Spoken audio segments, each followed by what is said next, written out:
Hello everyone. Today we are going to discuss about sociological imagination. More than 6 decades ago, the American sociologist Charles Wright Mills published a very famous book called The Sociological Imagination. In this book, he emphasized the connection between what he called personal troubles and public issues. What do we understand as personal trouble? Say, for example, a near and dear person of ours has died. So that would amount to personal trouble. But if that person has died due to lack of medical facilities available in the region, then that becomes a public issue. So Charles Wright Mills actually emphasized that these two aspects, the personal troubles and public issues, are always intrinsically connected with each other. One cannot think of personal troubles without thinking about public issues, and one cannot talk about public issues without referring to personal troubles. So what we are trying to do is that we are trying to look at the sociological imagination through the lens of media.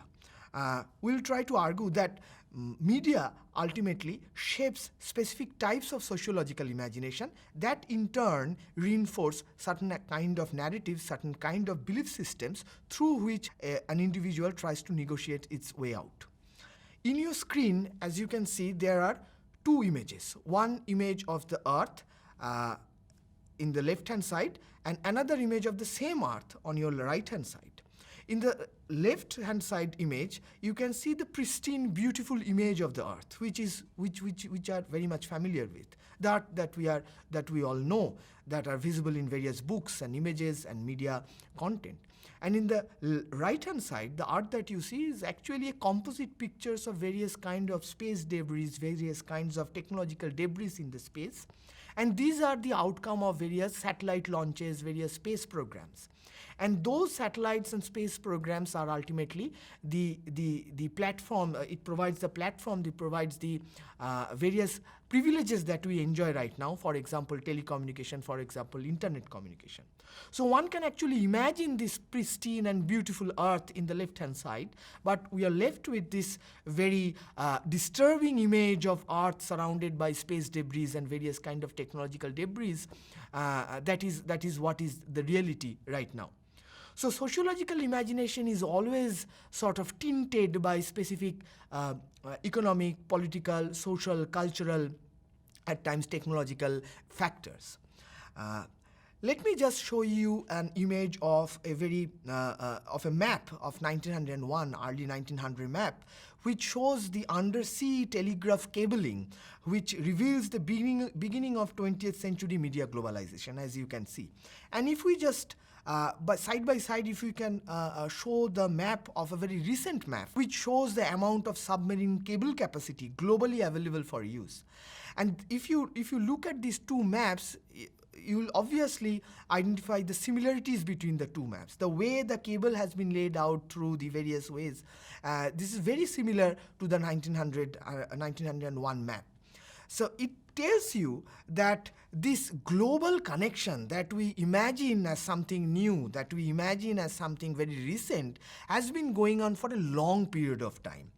So the extension of trade, which ultimately, which actually led to this global connection of various continents and various networks of communication, it followed the Western imperialist and then the post-imperialist conquest, and ultimately through various developments, historical, economic, and technological development, ultimately the first global system of communication was established, and you already know the news agencies divided up the entire continent into various parts so that they can actually control these various communication structures. What we are trying to emphasize here is that the very imagination of a globally connected world, the social imagination of a globally connected world, which we think is a very recent phenomenon, has been going on for a long period of time. It has its own history, which started early from the late 1800 till and the early 1900. And if you look at the idea, the social imagination of globally connected world, then again we will encounter certain questions. For example, can we actually talk about a genuinely global media, which is global in nature? because the so-called global media's audience is too small, too English speaking, too upwardly mobile to be inclusive. There are various groups, various communities, various areas, geographical territories which are outside of this global media sphere that we talk about or we imagine ourselves. So there is little evidence even that there is a global public sphere. The kind of news, the kind of information, the issues and debates that we are talking about are not the issues and debates that are being talked about in US, or maybe those are the people are talking about in Mexico, or maybe the people are talking about in Sri Lanka. So the global public sphere as such, what we talk about, is non-existent. So there is no question that all these globalizing trends are made possible with the help of mass media, and mass media ultimately invest in constructing a specific kind of social imagination, sociological imagination, which ultimately construct the idea of a global mass media, a global sphere where everybody would take place irrespective of its various geographical differences. Let me now come to the idea of what we understand as neoliberalization and globalization, and what kind of social imagination that these various political economic processes are associated with. One has to think about, generally people tend to think about neoliberalization and globalization.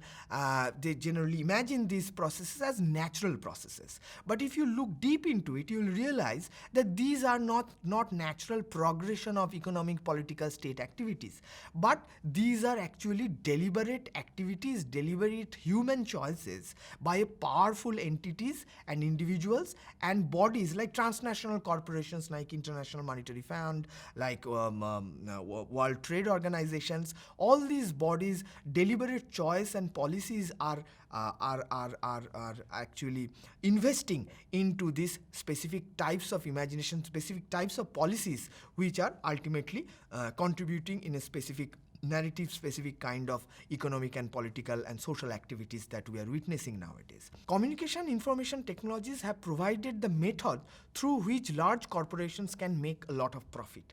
And this particular atmosphere, these conditions of making profit, these conditions of neoliberalization, these conditions of liberalization of the market is not only a decision of an individual, but it is a decision of the policy of a state. And that policy may or may not be influenced by large corporations or transnational bodies, but ultimately the nation state plays a very crucial role.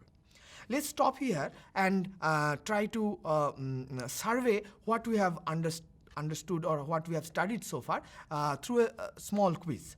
The question is, which sociologist wrote the book, The Sociological Imagination? If you have carefully listened to what we have discussed, you will be able to answer this. There are 4 options: A. Max Weber, B. Charles Wright Mills, C. Herbert Spencer, and D. Erving Goffman. The answer is option B, Charles Wright Mills, the American sociologist who wrote the book, very famous book, The Sociological Imagination.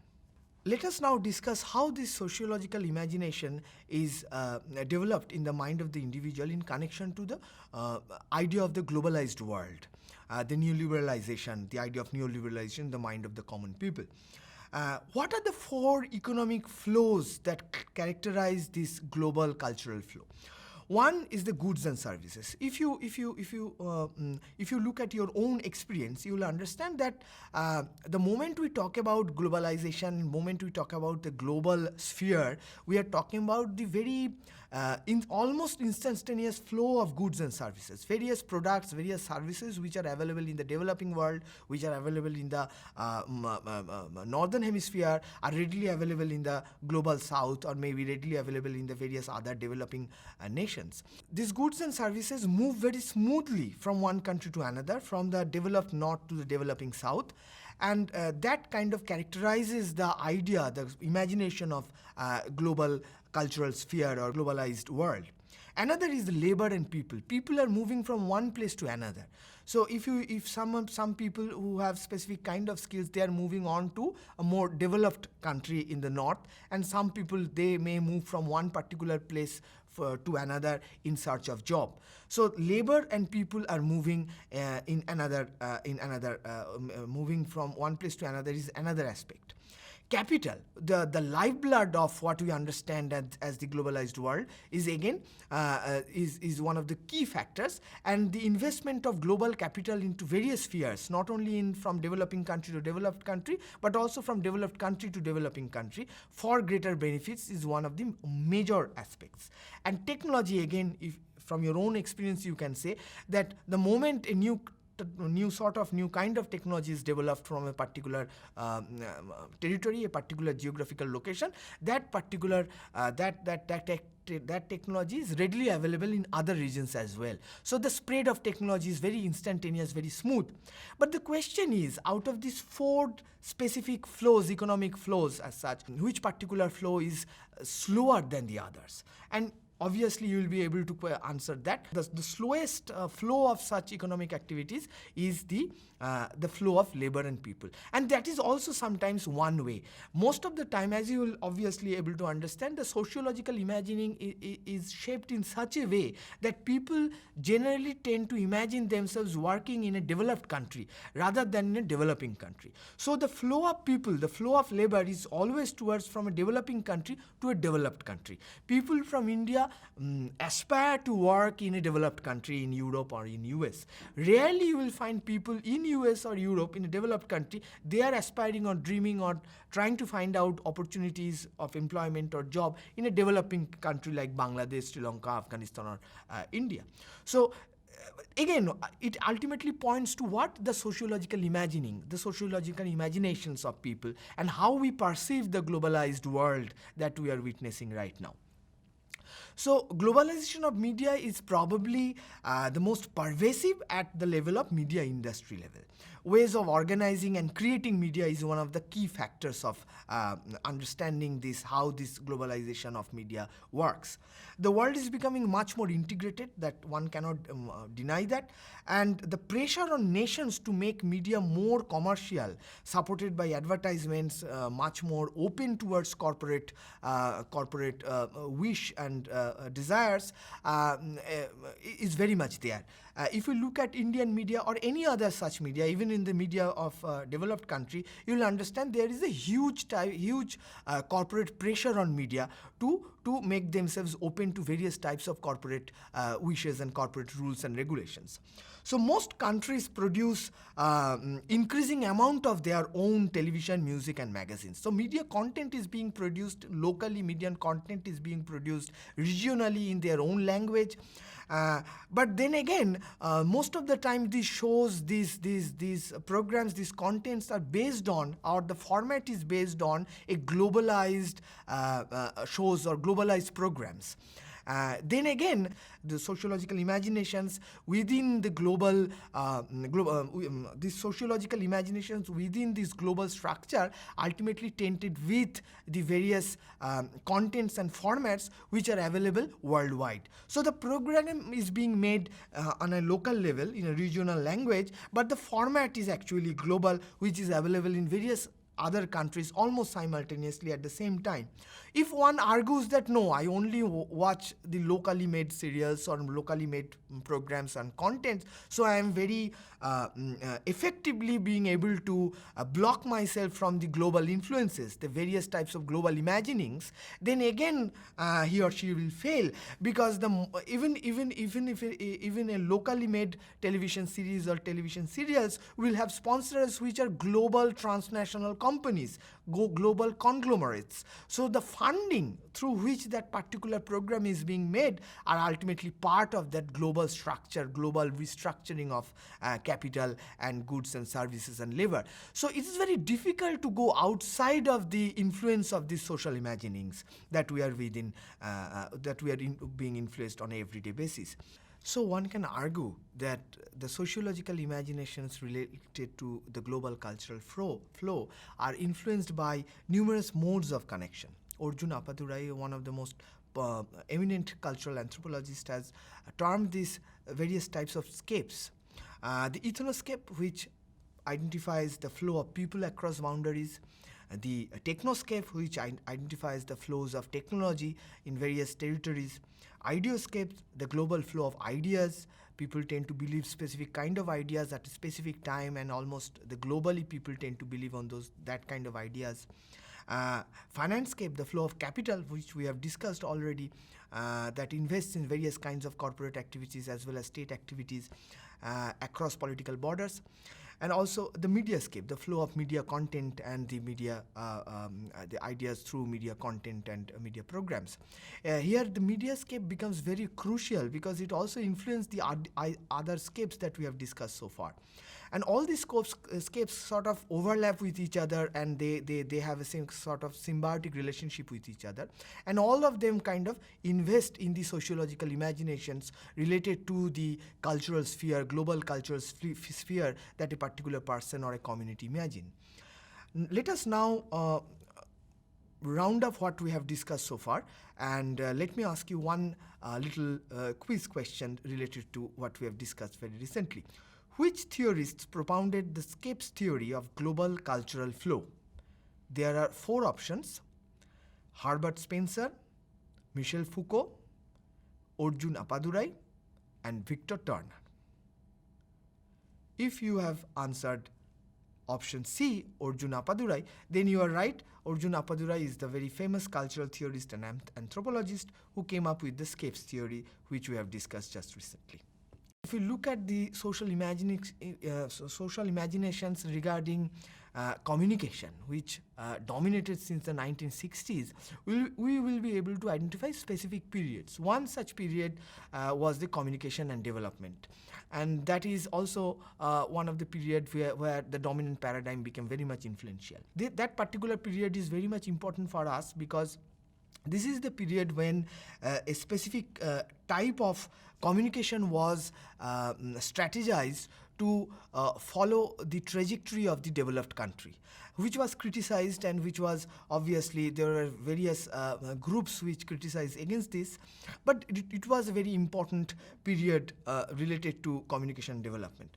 Then there is also the period of cultural imperialism, where cultural values, sometimes it is also interchangeably used as American values, were put upon or almost forced upon the various developing countries, or maybe in the global south, and that would ultimately amount to a sort of cultural imperialism. That again proved not a very foolproof sort of idea, foolproof type of paradigm as time passed by. Next comes the cultural pluralism, where it is a very much optimistic voice regarding the diversity of media producers and locals, and the many loops of cultural flows that have merged through the cultural pluralism. But then again, it did not prove to be very much effective. One of the reasons why these models and these paradigms did not prove very effective was it did not take into account the very intricate, very complex relationship between the global and the local, the flow between global and the local, the imaginings, the sociological and social imaginations that ultimately bind these two together. One thing that we can understand from our discussion so far is that the global rarely means universal. And often implies only the actors of the north. So whenever we are talking about any global trend, actually we are talking about a trend which is going on in the global north, not a trend which is going on universally, which may at a later stage go on or may be adopted universally, but it started as something which is happening in the global north. And whenever we are talking about local, most of the time, and it is easier for us to understand because we are living in a very multi-ethnic, multi-regional, multilinguistic country, that local is often really the national, the category of the national, which can be oppressive of the local. And it's easier for us to understand that whenever we think of India, we are thinking about a pan-Indian identity where a specific North Indian identity or North Indian practices take precedence, and the local regional variations are sometimes lost. So the national takes the place of the local, and it negotiates with the global, and the local regional specificities are somehow take a back seat. So even if we talk about indigenous cultures, even then that indigenous cultures, the purity of that indigenous cultures can be questioned, and one can actually say that the indigenous cultures are already tainted by various influences, and it doesn't actually take the global forces to taint those specific cultural practices in the present time. So in this bipolar model between the global and the local, what is missing actually in the social imaginations of the individual is the category of the national, which takes a very important place in the overall state of the matter if we think about the social imagination of the global cultural sphere. Why it takes a very important part? Because the national policy making is something that is the most important in terms of all these developments, either in terms of neoliberalization, in terms of liberalization of the market, in terms of the globalization practices or policies taken by the state. One is that the state decides about a specific sort of cultural identity, and it tries to shape it in various forms, various ways, by using media, by using specific kinds of policies, by using its various institutions. Next is the regulatory framework that the state comes up with, that also shapes those ideas, those imaginations that an individual or a citizen would ultimately imbibe. The state also provides the funding and the control, the content that are going to be produced, the policies that are going to be implemented, that requires a lot of funding, a lot of finance. So that is provided by the state. So the regulation of the funding, the control of the funding is in the hand of the state. So state becomes a very important, nation state becomes a very important decision-taking body. And the cultural trade policies define the domestic public sphere, and that domestic public sphere is the sphere where people talk about various discourses takes place, and the belief system, the narrative of a specific kind takes shape, and that particular narrative, that particular discourse is actually being shaped by various policies, various kind of funding, various kind of regulatory framework of the nation state. So ultimately, when we are talking about this bipolar structure of global and local, what we have to be very much what we have to be very much cautious about the position of the state, which sometimes we do not discuss. And the social imaginings of the social imagination or sociological imagination of the global public sphere or global cultural sphere or globalization as such ultimately ends up being oblivious about the influence of the state as such. So if we just take for example the broadcasting scenario of our country, or the broadcasting scenario of any such developing multilingual multi-ethnic country, one of the key aspects that the state broadcaster or state-sponsored broadcaster or even an autonomous broadcaster which has a developmental approach, the main difficulty that they face is the integration, national integration. So obviously from your own understanding, from your own view of Doordarshan or All India Radio, you will be able to understand that they have a very important they have a focus on national integration. Doordarshan and All India Radio have a historical focus on national integration, and that national integration, that focus on national integration is very much visible, very much expressed in the kind of programming that they does. And they imagine the audience as someone integrated within the larger sphere of India. The imaginings of India, if we, in the words of Benedict Anderson, the imagined community of the nation state, the imagined community of India is considered as key, and the individual citizen subject is one of the various elements of that larger imagination. This is how the entire programming format and the schedule, and even the schedule and various other factors are integrated into Doordarshan and All India Radio. If we contrast this with any other satellite channels or any other commercial channels, then you will understand that they are imagining the audience in a different manner. They are imagining the audience as someone who is an individual, who is separate from the the others, and its main objective is to separate that individual from the other thousands of individuals. So these two imaginings of the audience by the state broadcasters, it imagines the audience as one in a larger imagination of a pan-India nation state, and the imaginings of the commercial broadcaster as an individual, as someone who is a citizen subject who is going to consume various programs just like he is going to consume various products and services, and that ultimately is going to invest into the building or development of the nation. So that this specific difference is also very much important for us to understand how the sociological imaginations are integrated within the media, and how media ultimately invests in the overall sociological imaginations of our time, which is obviously tainted through neoliberal reform movements, neoliberal policies, neoliberal mindsets, and globalization and globalizing forces. So what are the dominant sociological imagination endorsed by the media? To put it in a very simplified terms, one is the transnational capital involved in the production. Whatever we are watching or whatever we are listening, one way or the other, transnational capital is involved in the production of that particular content most of the time. To the middle class market's ability to command the attention of transnational capital by the virtue of its size. If we consider India, the middle class segment is such a large segment in terms of market that whatever is within the domain of the sociological imaginings of this middle class takes primacy, is foregrounded by the media houses in terms of news, in terms of entertainment content, and that becomes the key factors in the overall sociological imaginings.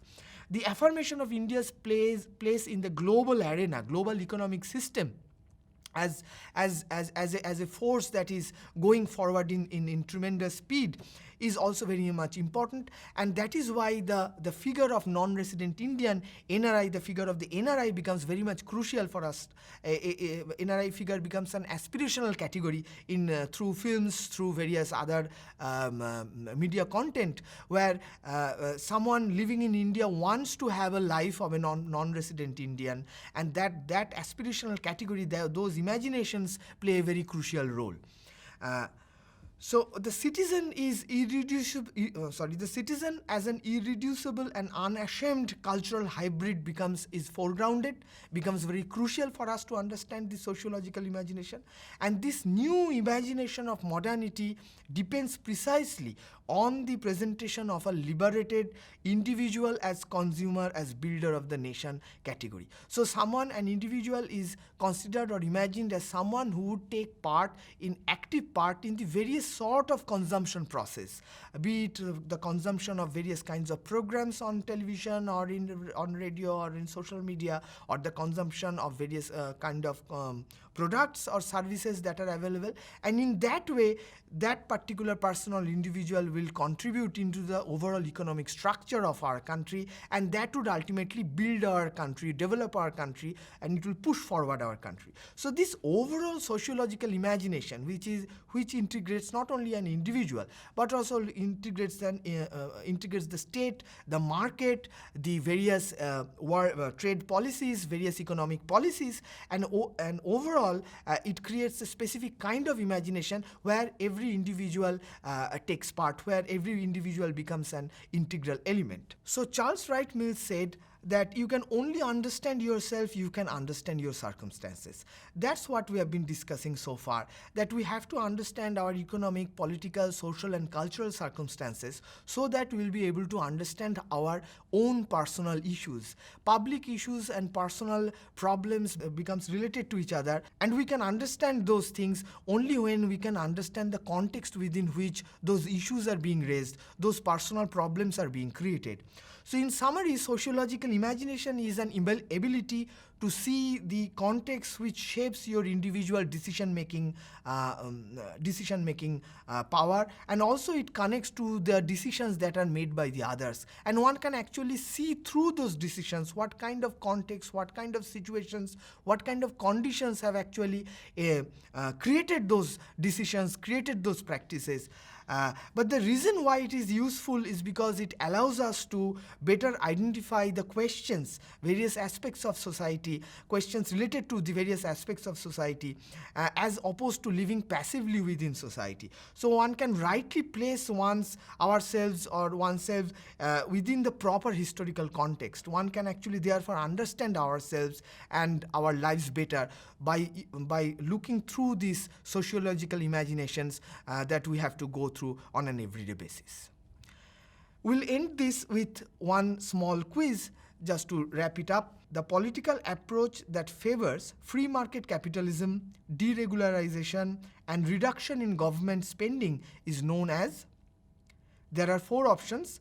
Option A, democracy; B, neoliberalism; C, postmodernism; and D, modernism.